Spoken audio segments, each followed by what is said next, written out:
Hurling on Off the Ball. With Board Gosh Energy. Hurling. It's anyone's game. All right, what a weekend of hurling awaits. Munster hurling final, Limerick against Clare. Leinster hurling final, Kilkenny against Galway. Anthony Nash is with us, as always, on a Friday evening. How are you keeping, Anthony? Christoph, how are you keeping? Before we get to all that, dreadfully sad news this week with the death of Teddy McCarthy. I'm sure you're probably a little bit too young to remember him at his absolute heyday, but I'm sure you've heard all the stories through the years.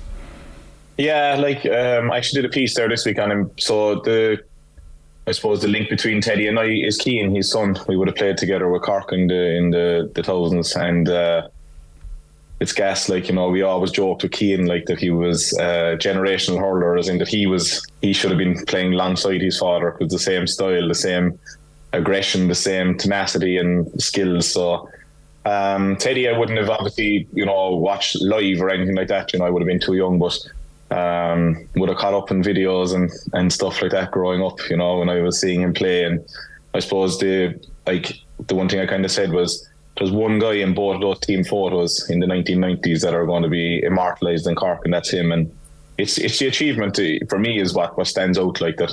You might maybe in years to come have a fella that wins a hurling All-Ireland and then swaps over to play football with his team, with his county, and eventually wins one. But to win one a fortnight, after each other is something I don't think will ever be done again. So it was terribly sad news. As I said, I would have met him a few times through Cian, and he got the better of me once as well. He was over Bandon and I was playing centre back.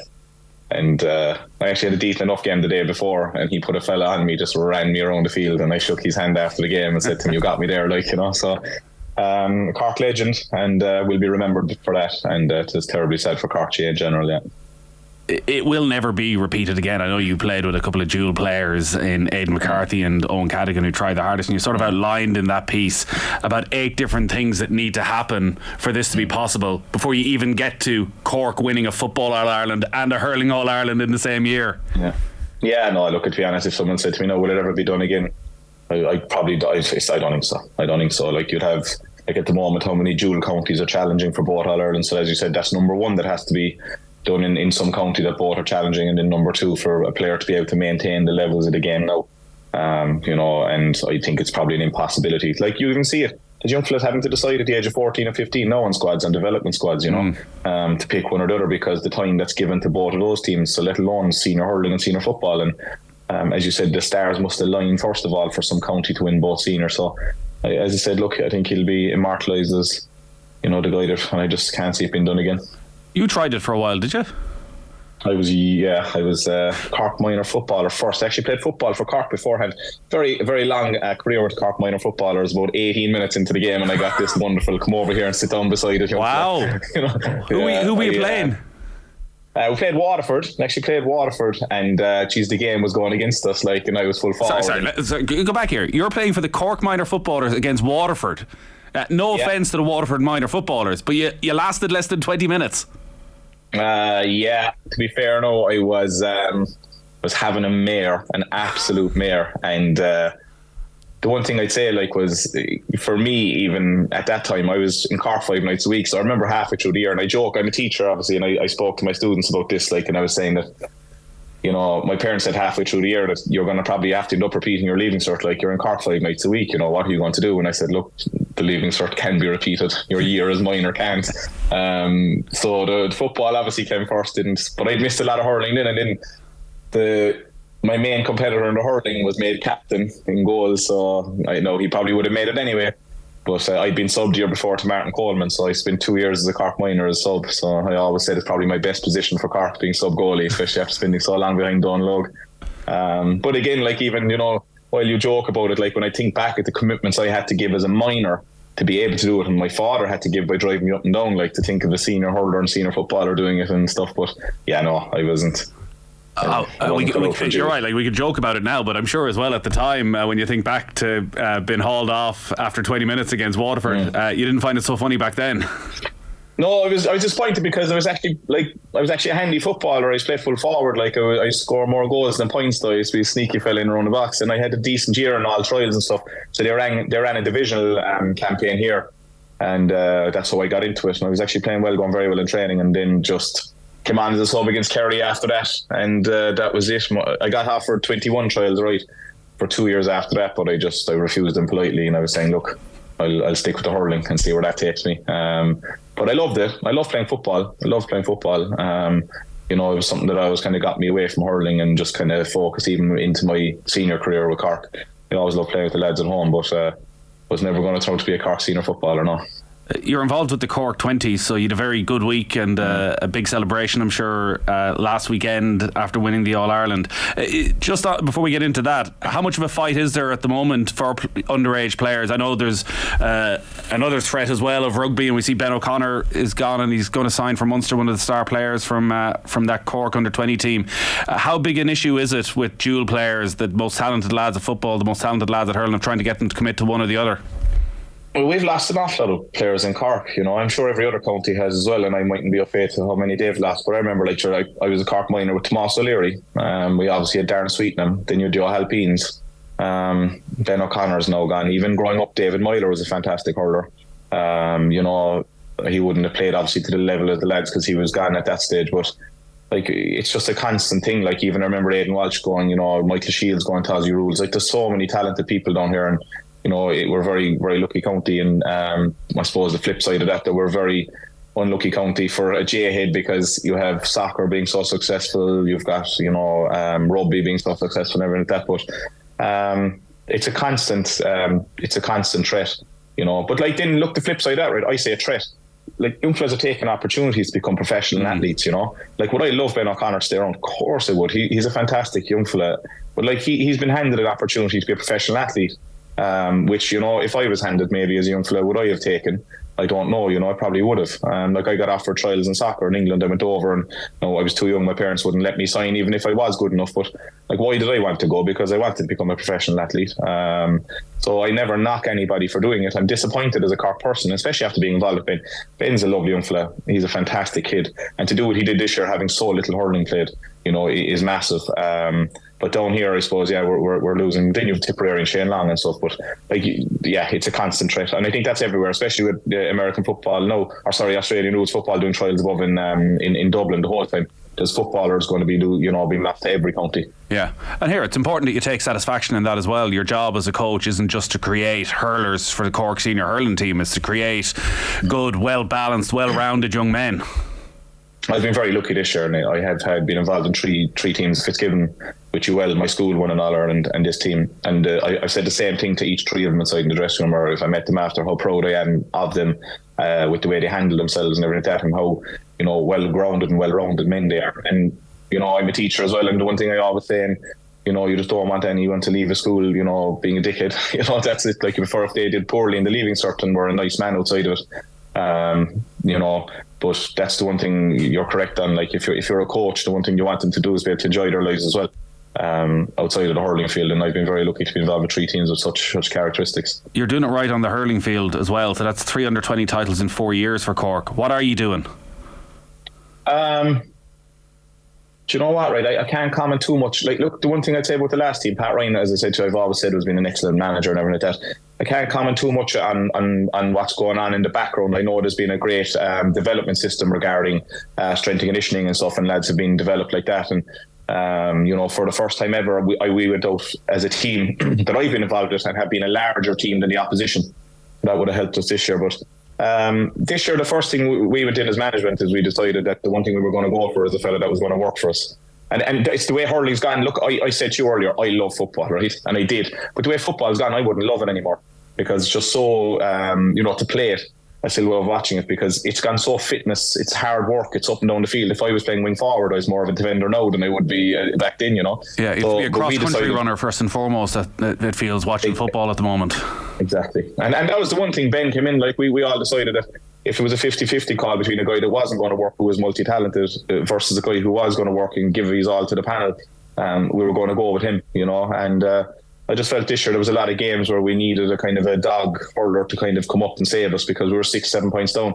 And we were also very talented, that we had some fantastic, Ben Cunningham stood up for us in many a game, especially in the Munster final there, when we were 6 points down and stuff. So we had very good leaders as well. And what we were very lucky to have this year is some fantastic young fellas that were very close knit group that have grown up together. So that would have worked for us too. So maybe they'll go on and win themselves some Munster senior titles at some stage. It's not going to be for Cork this weekend. It is Limerick against Clare. It is one of the remarkable stats in sport that in a province that basically is 5 strong hurling counties, and Clare, it feels, have never been amongst the worst of them over the last 25 years, but that somehow they've managed to go a quarter of a century without winning a Munster hurling title. They're trying to stop Limerick winning 5 in a row this weekend. You won a couple of your Munster titles against Clare. Did you ever sense that there was a mental side to it when you were going up against them in a Munster final? Do you know what? We built up a great rivalry, from 13, obviously, that. So, and a lot of us still hadn't let that go. We always wanted to kind of that extra drive was there. We always wanted to kind of play them and beat them. And in fairness, there was never any bad blood or any bad thing. It was just the fact that we lost them in that All-Ireland final. I don't think we ever had a kind of a mental thing. We always got very focused ourselves for Munster finals.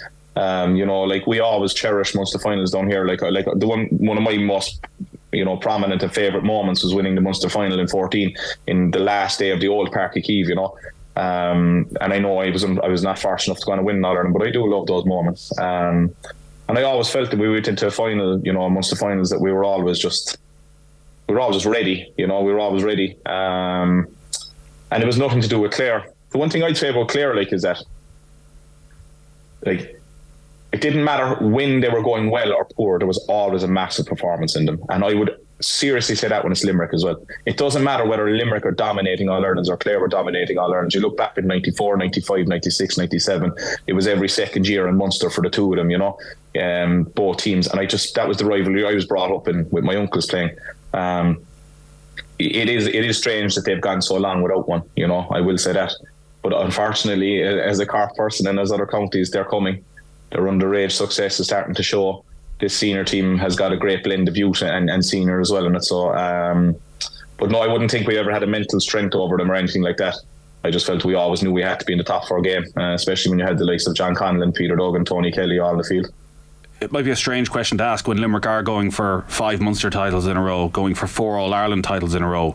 But what is it about this group that Brian Lohan has put together that it does feel like Clare have Limerick's number? Yeah, that's a fair point. I just think it's the lack of fear. I think that those young players have grown up together, very close. They've gone to either school together or they've gone to college together. And I suppose that familiarity takes away the kind of the fear that maybe other counties have. I just think Brian Lohan's kind of manage it. Sitting from the outside, you kind of look at it, I think Brian Lohan's brought his playing style into his managerial style. And I think he just doesn't really give a crap of who they're playing. That they go out and you work hard and it's simple enough at times, like that long ball into the edge of the square. You'll work very hard. And I just think I looked at the stat during the week there, that Tony Kelly has gotten 13 as a 14, 15, 16, 17 points against Limerick each day out. And then when you're looking at that scoring tally, all you need is a couple more to chip in with him, and you're on the right path. But for me, it's the familiarity between the two groups. But I think that there's not a lack of there's definitely respect, but there's not a major amount of fear there. Brian Lohan's named an unchanged team from the side that beat Cork last time out. Conor Cleary is named. He picked up what looked to be a pretty serious arm injury in that game. There was an expectation that he would miss this match. He is named at full back. If he doesn't play, what do Clare do? I suppose Shane O'Morey in again. I thought that worked actually very well against Cork. I actually thought that, in fairness to Conor Cleary, is a fantastic defender, but what Shane brings in is pace and agility. Whether he goes straight back in or not, I don't know. But the big thing that they'll be disappointed about losing him is obviously the matchup with Aaron Gillan. I presume they'd have matched up again. The physicality of Aaron Gillan might be a little bit, different for Shane O'Morey and stuff like that. But he is. So Clare have, every county have a number of players that you don't want to lose, but I think that he's steadied up that full back position. He's been, immense for them. And of course, having a leader that has been a legendary full back as well helps to learn the game. But it's a thing that I'd say they've left no stone unturned to get him back fit. As I said, the one thing Gillan has maybe over the Shane O'Morey or whoever else goes back in there is that bit of physicality. And, in fairness to Gillan, he's starting to show now he's coming back into run of form. But I was surprised to see him named. When you see him carrying himself off, but again, you're not on the inside of the camp. Maybe they got it resolved quickly, but look, for sure, we all know this. We can't believe teams anymore. So there could be a thing that he doesn't start. It is such a good base to that Clare spine when you've Cleary at full back, Conlon, Fitzgerald, Kelly, O'Donnell, right through the middle. This is a team brimming with talent. Yeah, they are, and like what they are is they're big physical men as well. Like, you know, Shane O'Donnell isn't 6'3", but Jesus, he uses himself in the air like a big strong man, you know. Like, they're just a very physical team. I think, like, that's the other thing, like, you know, that Brian Lohan's just gone out and basically bring a physicality that maybe Clare teams of the past mightn't have had, you know, but he's after bringing a real physicality into this team as well. And again, I think it epitomises his playing style. He's been, you know, you talked about the likes of those lads there, and the one thing that will happen again on Sunday is there's going to be a amount of car crashes in the middle of the field, you know, and then it's just try and get on the ball, get the right people on the ball. And again, for Clare, it's always going to be Tony Kelly, getting him into the game as much as you can. Do you still feel Limerick are just waiting to let loose? I do personally. Like, and maybe no, it's the tie with Barry, you know, and I've watched that team very closely grow up. Like, you know, I just still think that they have the options around the field that other counties just don't have at the moment. You know, and then Cian Lynch, like, is still on the bench to come in. I just still think that there's enough in him. No, look, did they win an All-Ireland with Cian Lynch on the bench?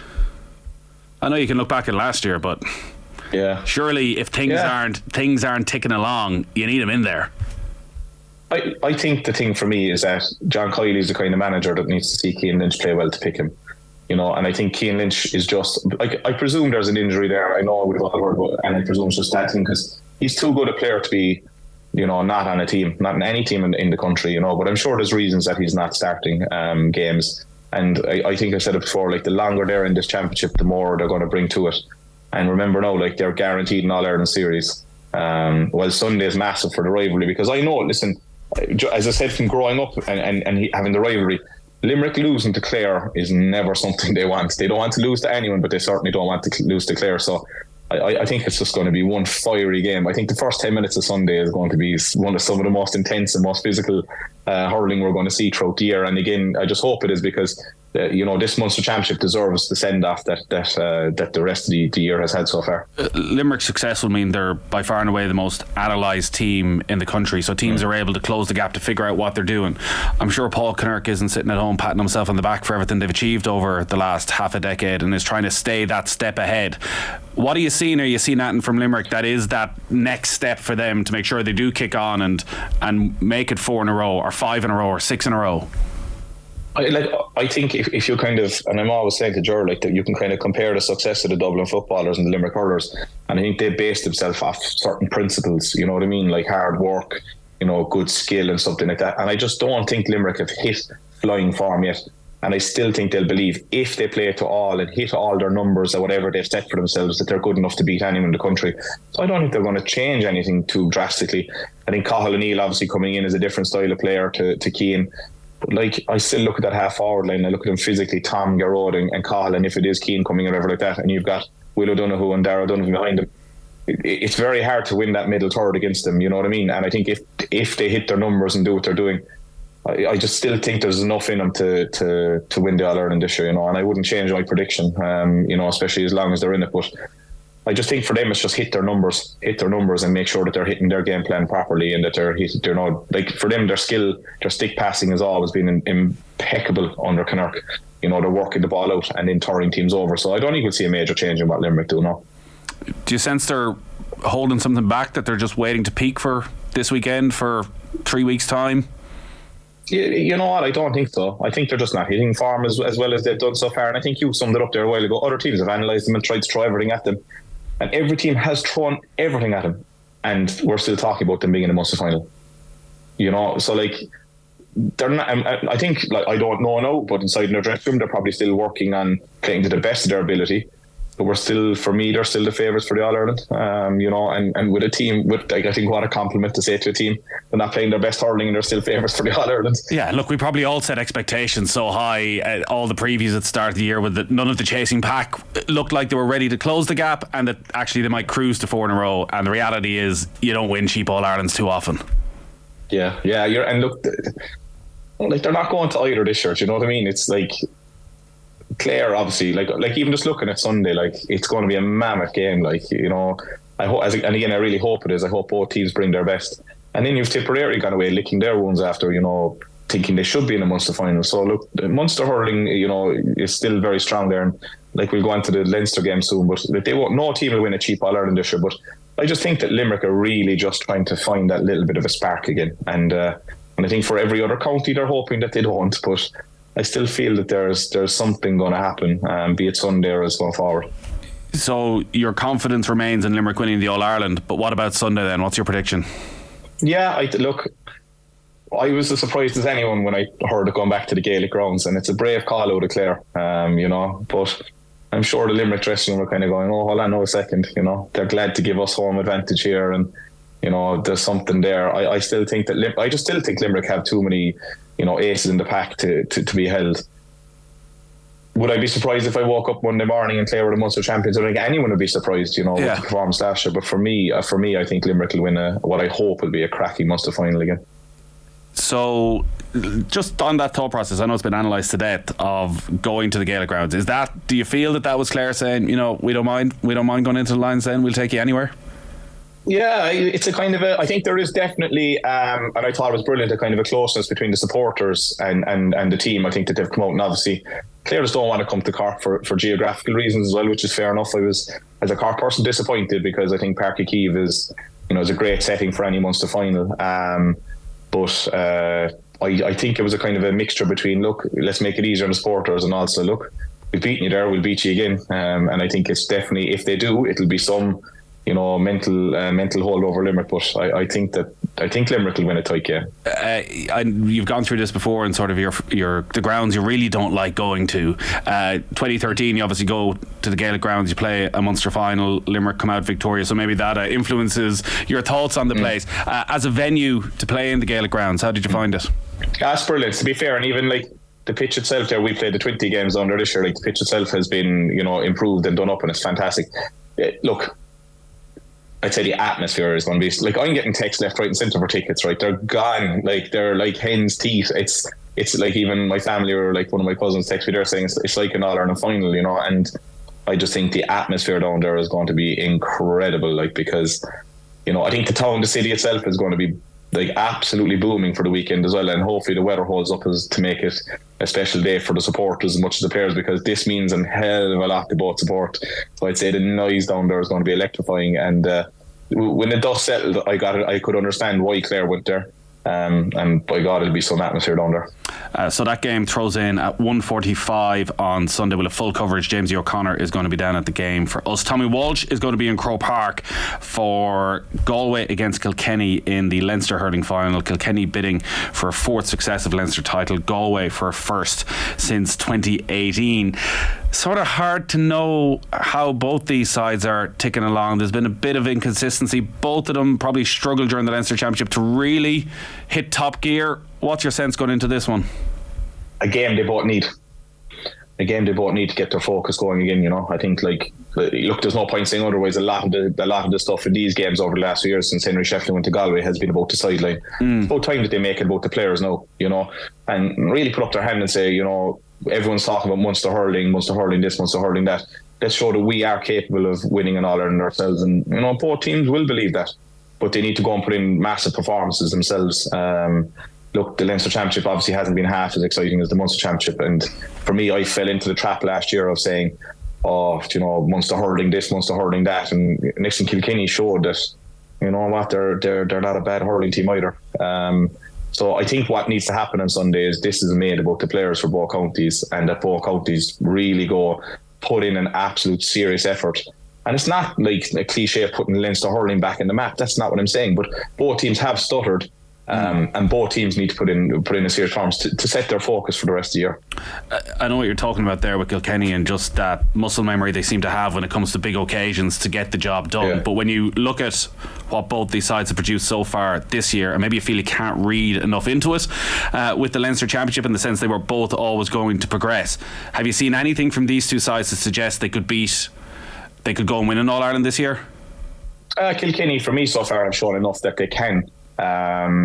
Galway needs to do a lot more. I think the inconsistencies of Galway just still seem to be there. But for Galway, right, it's the scoring up front. That's what they need to kind of resolve. An awful lot of dependence on Conor Whelan, and then they don't even get enough ball into him then in the right places. Is which has been kind of like, why am I getting frustrated? Like, I'm getting frustrated because he's one of the best hurlers in the country, and you'd love to see him, going well. Why aren't they getting enough ball into him? I think a lot of the games that I've seen, the Dublin game especially, like that, it was long shooting. Now, Joseph Cooney's shooting was incredible and kept him in the game in the first half. And when you're sitting at home watching on TV, you don't know, maybe Dublin have 2 sitting back defenders, and can they get the ball into him? But I think someone else needs to really step up now. The likes of a Conor Cooney, just find his form again. That, in fairness to Henry, I think he's made a lot of those players very consistent, and Joseph Cooney none more so. I think he's actually one of the best hurlers in the country. So I think he's done amazing work. But it's just, I think they need to find a consistency of form, with a bit of excitement again. Like, Galway hurling was always about flair. I always think Galway hurling and Cork hurling were always similar. It was which team turned up, which Galway team is going to turn up. But there was always a bit of excitement when they did, I think that, Galway need to just let loose, really. The frustration for Henry Shefflin must be, it's not just a consistency across the season so far, it's an inconsistency within game, and it probably shown against Dublin more than anybody else, that he must be going into this a little bit concerned that he has no idea what Galway is going to turn up in the first half. Yeah, and again, that was probably our frustration with our managers. We didn't know which Cork team was going to turn up. Like, Jimmy, I go back to 2012 and 13, and Jimmy used to always say, if we work hard, one of the best teams in the country. If we don't, we're mediocre. And, that was always carried through. And I think that Henry will just want them to get that work ethic going straight away. But again, as a Galway supporter, I'm sure they're looking for that bit of flair up front. Like, every team I joked before needs a young Joe Canning. But you just seem to be lacking someone that's going to just step up and take the pressure off Conor Whelan, And they have the talent, that's the thing. Like, in fairness to Nyland, he's so accurate out the field. But, it's just a goal threat. I'm really looking, can Galway start scoring a few goals? And I think they'll need to on Sunday. To stay in the game, like they've obviously got Kilkenny and stuff as well. So the talent, the firepower is there. It's just finding that 70 minutes of consistency where a team will always get a purple patch on you, but you can nullify it as quick as you can, because they'll have to on Sunday. Because for me, Kilkenny are Kilkenny, and there's no change this year. Couple of concerns for Kilkenny, and when we're recording this, teams haven't been announced yet. They do seem to be minding TJ Reid somewhat in the latter stages of his career. Adrian Mullen, a lot of speculation about his injury as to whether it was going to be season ending, or have they found a way actually that he might be back potentially even for this weekend. But a Kilkenny trying to mind TJ Reid, and without Adrian Mullen, how much does that take away from them? That's huge. Like, I know Billy Drennan is coming into the scene, and they're hoping that he'll be the next guy to take it over. But TJ is still a guy you want in the final day, especially taking frees and under pressure situations. And he's not getting younger. I always spoke about himself and Hoggy's, battle to be top scorers. And I think, we were talking about minding TJ Reid, Jesus Christ, what a man and what he's done. But the one thing I always loved about him is, we know in Murphy and when the team were under pressure, he was the guy that caught that puck out. He was the guy that just, and he might only be a hand pass to set it off, but that possession at the right moment. So I think that both players are hugely important to Kilkenny, especially Adrian Mullen at the moment playing. I know he plays wing forward midfield at times, but it's just he needs to be marked in the middle of the field. He's so accurate. When he first went out midfield, I was kind of going, geez, what are they doing? He's such a threat inside. But when he's out the field, his long range shooting is incredible, and other teams need to maybe mark him and take away one of their midfielders from themselves. But you still have a lot of, I know the Wexford game will be disappointment, but look, they were in the final. They're still, to me, the kingpins of Leinster, and probably still going in as forwards into Sunday, or favourites into Sunday. From what you've been seeing of them then, and Derek Lyng coming in and a first Leinster final for him as a manager, are the changes that he's been trying to make, are they subtle changes? Yeah, what I think, so they're trying to find a mix between that short game and long game, and even Brian Cody's team tried that for a while as well, and if they got to another final last year, put in great performances. So I think that he's just trying to carry it on, and the fact that he's worked with young fellas nowadays, you'll realise there, right, that and what I've learned with the 20s this year is there's a new generation of player coming through that are able to hold that ball through any pressure under, and want to. They're very skillful because they're picking up hurleys at a younger age. They're able to enjoy it. I think that he's trying to get a game plan, a kind of a hybrid game plan. They don't want to lose the Kilkenny style where you can win long ball, but I think the mixture of playing it out, and they have players in the right position to do that then as well. All right, how are you going to call this one? Yeah, I think slightly. Look, Kilkenny, again, it's very similar to the Munster final. Would we be surprised if either one of them came out winning? No. Get off the fence, Anthony. I'm not on the fence. I'm saying Kilkenny and Limerick. Kilkenny and Limerick. But I think, look, both teams need to put in formats just to put the whole sideline thing and management thing to bed. I think both managers want that as well. Just let it be about the players for once. You say that, and then Derek Ling doesn't take the handshake at the end of the game, and it keeps us going for the rest of the summer. I can't see it somehow. I can't see it. Okay. Anthony, great stuff as always. Great stuff, thanks a million. Anthony Nash there with us every Friday on Off the Ball. Hurling, it's anyone's game. Off the Ball has teamed up with senior hurling chapter sponsors Bord Gáis Energy to uncover stories highlighting the positive impact hurling has had on people's lives. For full competition details, check out bordgaishenergy.ie/BGEGAA, and a reminder, we'll have full coverage over the weekend on the radio on Sunday and on our social channels as well. Jamesy O'Connor down at that Munster hurling final, and Tommy Walsh in Croke Park for the Leinster decider. Hurling on Off the Ball with Bord Gáis Energy.